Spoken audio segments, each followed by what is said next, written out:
Sir, nasaan na po yung kaso ni Atong Ang ngayon sa DOJ level? Meron na rin po ba tayong active preliminary investigation as of now?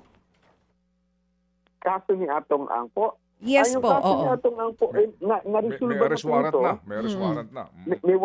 May warrant of arrest na po at Yes po. marami na pong nahuli mga kasamahang mga pulis Yeah. nung isang araw. Oo. Sir, kanina po natanong kasi ni Sir Ted, di ba si Bonoan, kasama na rin po sa mga iniimbestigahan ngayon, kung sakaling hindi siya uuwi, anong magiging epekto nito sa kaso niya. Dito po pagdating kay Atong Ang, kung sakali na hindi po talaga siya makita and then yung 17 accused ay hawak na po ngayon ng CIDG, ano naman po ang epekto kung hindi pa rin mahahanap si Atong Ang?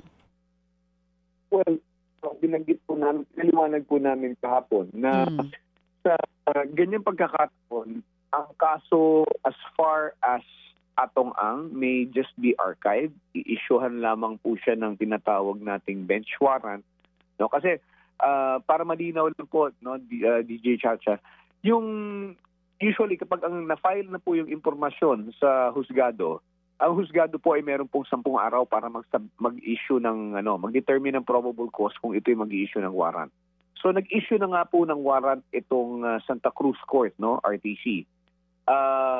Para po doon sa na-issuehan ng warrant na hindi pa po nakikita o natutukoy kung nasaan siya ngayon, ang kaso po ay ma-archive, i-issuehan po siya ng bench warrant at itong bench warrant na ito ay wala nang limitasyon kung ilang araw hanapin, patuloy po yan hahanapin hanggang siya kasamahan niya at nasa po sa ilalim ng jurisdiction ng ating mga husgado.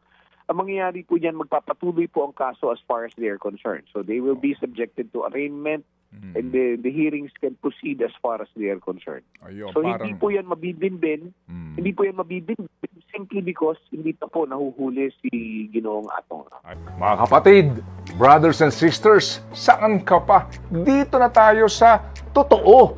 Dito na tayo sa True FM. Mga kapatid, mag-subscribe and follow po kayo sa social media accounts ng True Network PH. Yan po kami, hanapin nyo lang True Network PH, Facebook, Instagram, YouTube, TikTok, and podcast.